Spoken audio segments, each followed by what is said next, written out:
दुर्घट भारी तुझ विण संसारी, अनाथ नाथे अंबे करुणा विस्तारी, वारी वारी जन्म मरणाते वारी, हारी पडलो आता संकट निवारी।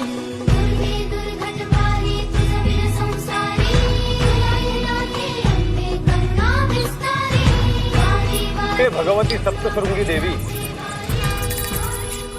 तू सर्व जगाच्या उत्पत्ती, स्थिती आणि लय ह्याचे कारण आहे।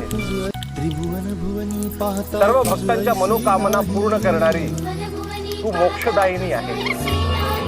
चारी श्रमले परंतु न बोलवे काही, तू मला दर्शन दिलेस त्यामुळे मी अत्यंत प्रसन्न झालो आहे। प्रवाही ते तू माते, भक्ता लागी माझा नमस्कार स्वीकार कर।